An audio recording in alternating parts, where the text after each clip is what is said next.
Hi all. இன்னைக்கு daily current affairs பார்க்கலாம். First current affair பார்த்தீங்கன்னா ரெசீனா டயலாக்.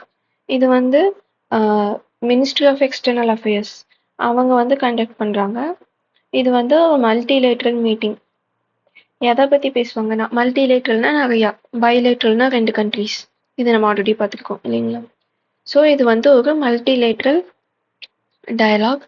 எதை பற்றி எல்லாம் இதில் பேசுவாங்கன்னா geo economics and geo politics. அதாவது வேர்ல்டு ஃபுல்லாக அவங்கவுங்க கண்ட்ரி எக்கனாமி பாலிட்டிக்ஸ் ரிலேட் பண்ணி குளோபல் லெவலில் என்ன நடக்குது அப்படிங்கிறத வச்சு அது ரிலேட்டடான டயலாக்ஸ் இருக்கும். ஓகேங்களா? டயலாக்ஸ் இன் த சென்ஸ் அதுக்கு தகுந்த மாதிரியான பேச்சுவார்த்தைங்க நடக்கும்.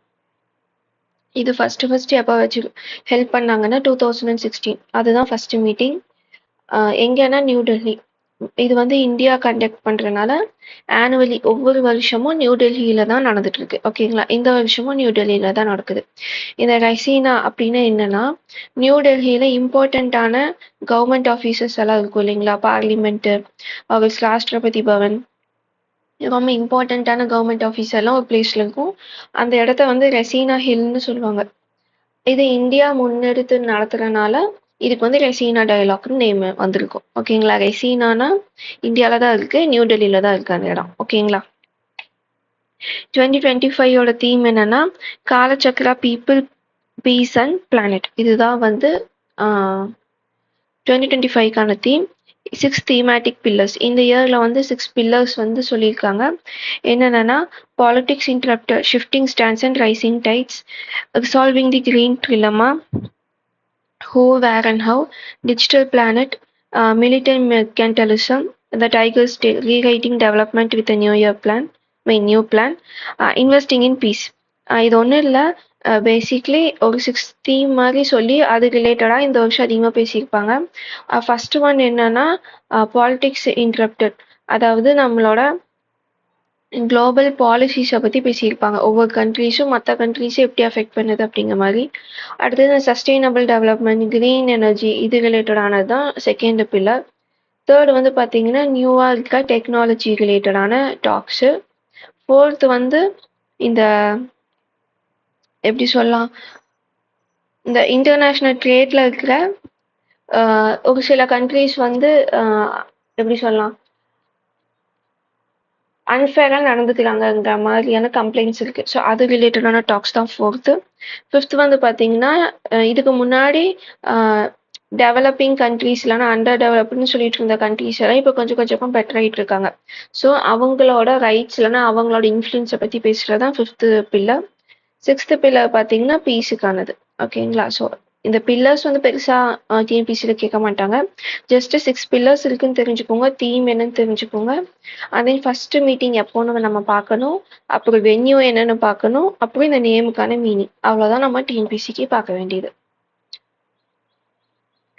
அடுத்தது வந்து 2 மைக்ரோ ப்ராசஸர் பற்றினது. இது வந்து டெவலப் பண்ணது யாருன்னா இஸ்ரோவும் செமிகண்டக்டர் லெபார்டரி எங்கே இருக்குன்னா சண்டிகரில் இருக்கு. இவங்க இந்த ரெண்டும் தான் சேர்ந்து விக்ரம் 3201, கல்பனா 3201 இந்த 2 மைக்ரோ ப்ராசஸர் வந்து டெவலப் பண்ணியிருப்பாங்க. இதோட பிட் என்னன்னா 32 பிட். இதுக்கு முன்னாடி ஃபர்ஸ்ட் டெவலப் பண்ணது பார்த்தீங்கன்னா 16 பிட்டு 2009லேருந்து யூஸ் பண்ணிட்டு இருக்கோம். அதோட நேம் பார்த்தீங்கன்னா விக்ரம் 1601. ஓகேங்களா?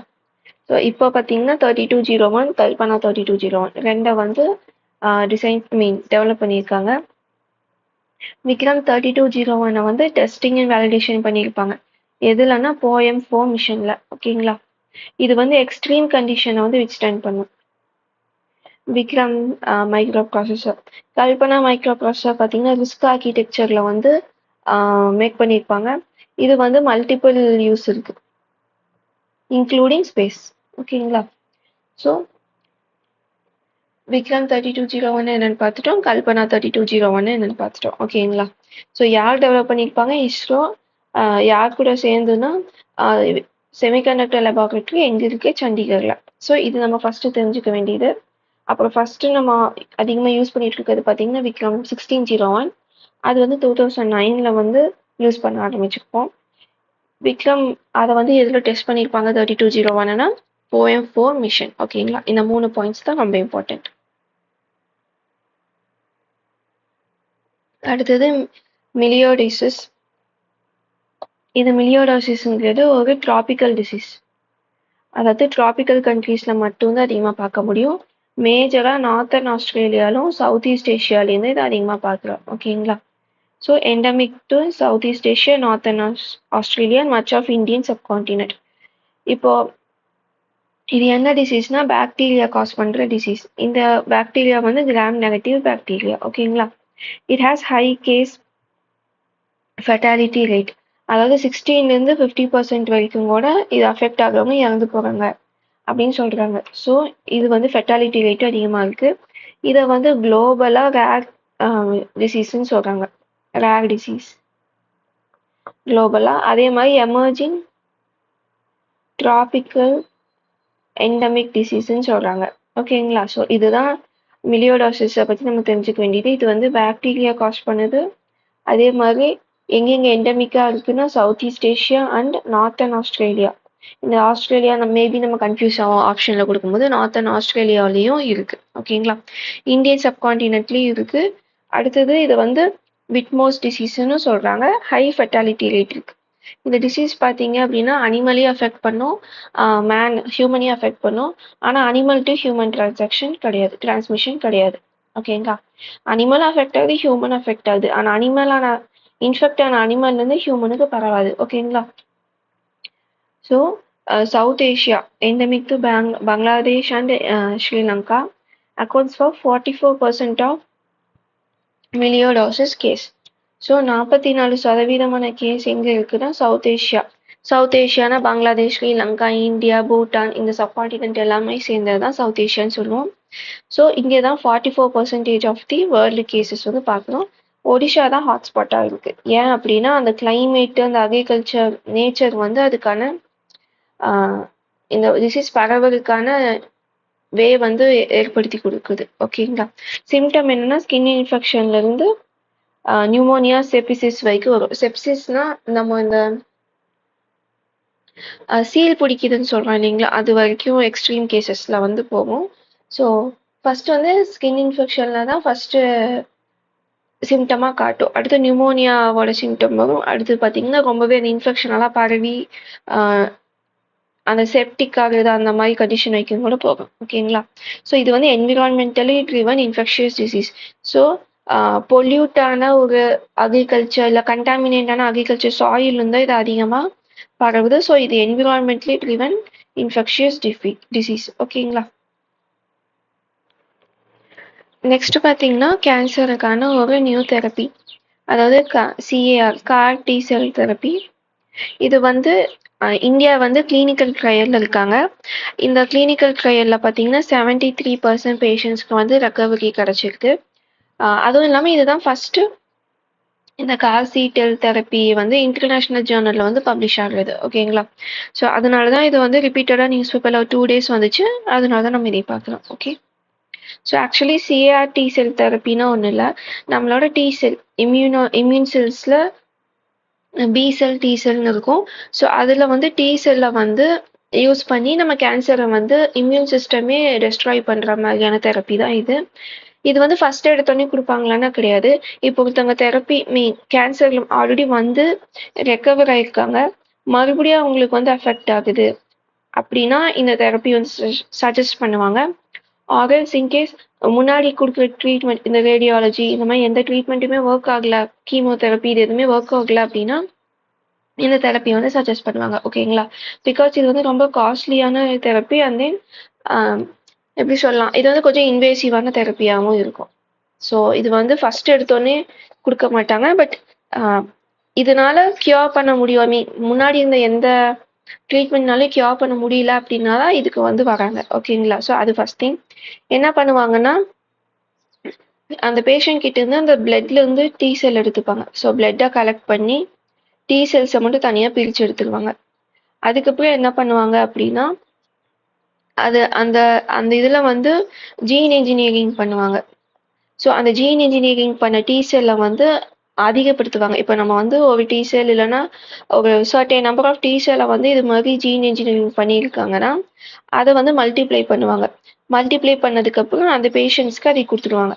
ஸோ இப்போ இந்த டி செல் புதுசாக வந்த டி செல் என்ன பண்ணும் அப்படின்னா இந்த கேன்சர் செல்ஸ் இருக்குது இல்லைங்களா, கேன்சர் செல்ஸில் ஆன்டிஜென் இருக்கும், அது வந்து ஒரு ப்ரோட்டீன்னு நம்ம சொல்லுவோம், டைப் ஆஃப் ப்ரோட்டீன். இப்போ இது கேன்சர் செல் இருக்குன்னா ஃபார் எக்ஸாம்பிள் இங்கே எல்லாம் இந்த ப்ரோட்டீன் இருக்கும். ஸோ இந்த ப்ரோட்டீனை ஐடென்டிஃபை பண்ணுறதுக்கு தான் அந்த செல்லில் அந்த டி செல்லில் பார்த்தீங்கன்னா உங்களுக்கு ஜீன் மாடிஃபை பண்ணியிருப்பாங்க. ஸோ அந்த மாடிஃபை பண்ண டி செல் என்ன பண்ணோம்னா போய் இந்த ஆன்டிஜென் எல்லாத்தையுமே டெஸ்ட்ராய் பண்ணும். ஸோ இந்த டெஸ்ட்ராய் பண்ணும்போது என்ன ஆகுனா இந்த கேன்சர் செல்லே ஆட்டோமேட்டிக்காக டெஸ்ட்ராய் ஆகிடும். ஸோ இதுதான் சிஏஆர், கார் டி செல் தெரப்பி. அந்த சிஏஆர் அப்படின்னா என்ன அப்படின்னா கிமெரிக் ஆன்டிஜென் ரெசப்டார். ஓகேங்களா, கைமெரிக் ஆன்டிஜென் ரெசப்டார், இதுதான் அதோட ஃபுல் ஃபார்ம். இந்த செல் தெரப்பி இப்போ எதுக்கு டெஸ்ட் பண்ணியிருக்காங்க அப்படின்னா பிளட் கேன்சருக்கு.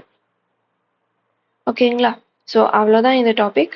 ஸோ இதில் வந்து நீங்கள் இந்த தெரப்பி பேசிக்லி எதை பேஸ் பண்ணி இருக்குன்னு பார்த்தீங்கன்னா, இது ஏன் பெருசாக பேசுகிறாங்கன்னா நம்ம இம்யூன் சிஸ்டமே கேன்சர் செல்லை வந்து இது டெஸ்ட்ராய் பண்ணுது. ஸோ அதனால தான் இதை வந்து பெருசாக சொல்கிறாங்க. இது எப்போ கொடுப்பாங்க, இந்த ட்ரீட்மெண்ட் வந்து எப்போ சஜஸ்ட் பண்ணுவாங்க அப்படிங்கிறதையும் பார்த்துக்கோங்க. ஓகேங்களா, அடுத்து லாஸ்ட் கரண்ட் அஃபேர் பார்த்தீங்க அப்படின்னா சன்செட் பாஷினி. இது வந்து இந்த நேம்லேயே தெரியும் லாங்குவேஜ் ரிலேட்டடானது அப்படின்னு. இந்த இனிஷியேட்டிவ் எதுக்குன்னா பார்லிமெண்ட்டில் மல்டிபிள் லாங்குவேஜ் பேசுகிற எம்பிஸ் இருப்பாங்க, ஒர்க்ஸ் நிறையா இருக்கும், இங்கிலீஷ் ரெக்கார்ட்ஸ் தான் இருக்கும். அங்கே இருக்க எல்லாத்துக்குமே இங்கிலீஷ் தெரியும், இல்லை எல்லாருக்குமே ஹிந்தி தெரியும்னு சொல்ல முடியாது, ரிட்டன் ஹிந்தி பேசுகிற ஹிந்தி எதுவுமே தெரியாது. ஸோ வேறு அவங்க ரீஜனல் லாங்குவேஜ்லேயே ஒரு சில எம்பிஸ் வந்து டிபேட்லலாம் பேசுவாங்க. ஸோ இந்த மாதிரி திங்ஸை வந்து ஹேண்டில் பண்ணக்கு இந்த இனிஷியேட்டிவ் வந்து கொண்டு வந்திருப்பாங்க. யார் கொண்டு வந்திருப்பாங்கன்னா லோக்சபா செக்ரட்டரியேட்டும் மெய்டி, இவங்க 2 பேர் சேர்ந்து தான் ஜாயிண்ட்டாக ஒரு அக்ரிமெண்ட் சைன் பண்ணியிருப்பாங்க இந்த இனிஷியேட்டிவ் கொண்டு வர்றதுக்கு. இது எதுக்குன்னா ஏஐ யூஸ் பண்ணி மல்டிபிள் லாங்குவேஜ் என்ன சொல்லலாம், மல்டிபிள் லாங்குவேஜை எப்படி ஹேண்டில் பண்ணுறது அப்படிங்கிற மாதிரியான ஒரு இனிஷியேட்டிவ். இது என்ன பண்ணணும்னா டிரான்ஸ்லேட் பண்ணும், ரிட்டன் டாக்குமெண்ட்டோ இல்லை ரியல் டைம் ஸ்பீச்சவோ இந்த இனிஷியேட்டிவ்ல ஏஐ யூஸ் பண்ணி டிரான்ஸ்லேட் பண்ண போகிறாங்க. அடுத்து பார்லிமெண்ட்ல இருக்க ரெக்கார்ட்ஸ், அந்த ரெக்கார்ட்ஸ் எல்லாத்தையுமே டிரான்ஸ்லேட் பண்ண போகிறாங்க, சம்மரைஸ் பண்ண போகிறாங்க. ஸோ தட் சீக்கிரமாக டிசிஷன் மேக் பண்ணிக்கலாம் அப்படின்னு. உங்களுக்கே தெரியும் ஒரு ரிப்போர்ட் வந்து எவ்வளோ பெருசு இருக்கும் அப்படின்னு. ஸோ அது எல்லாத்தையும் எல்லாரும் படித்து அதுக்கப்புறமா ஒரு கன்க்ளூஷனுக்கு வந்து டிசிஷன் எடுக்கிறத விட அதோட சம்மரி, அதுவும் அதோட என்ன சொல்ல அதோட கண்டெக்ஸ்ட் மாறாத சம்மரி வந்து ரெடி பண்ணுற மாதிரியான இனிஷியேட்டிவ் தான் இது. ஸோ இது வந்து டிஎன்பிசியில் ப்ரிலிம்ஸில் மோஸ்ட்டாக கேட்டாங்கன்னா கேட்க சான்ஸ் இருக்குது. பேஸ்ட் ஆன் லாங்குவேஜ் யாருக்குன்னா லோக்சபா செக்ரட்டரியேட்டுக்கும் மெய்டிக்குமான அக்ரிமெண்ட்டு. இது வந்து மெயினாக ஏஐ யூஸ் பண்ணி டிரான்ஸ்லேஷன் ஒர்க்ஸ் இதெல்லாம் பார்க்க போகுது, பார்லிமெண்ட்டோட ஒர்க் லோடை வந்து குறைக்க போகுது. ஓகேங்களா, ஸோ அதுதான் இந்த சன்செட் பாஷினி இனிஷியேட்டிவ். ஓகேங்களா, இது வந்து ஒரு ஆப் அந்த மாதிரி கிடையாது, இது வந்து ஒரு இனிஷியேட்டிவ். இந்த இனிஷியேட்டிவ்க்குள்ளே நிறைய டூல்ஸ் வரும், ஆப் வரும், வெப்சைட் வரும், அதுமாதிரி நிறைய வரும். ஓகேங்களா, ஓகே, இன்னைக்கு கரண்ட் அஃபேர் எண்ட் ஆயிடுச்சு. நம்ம நெக்ஸ்ட் வீடியோவில் பார்க்கலாம்.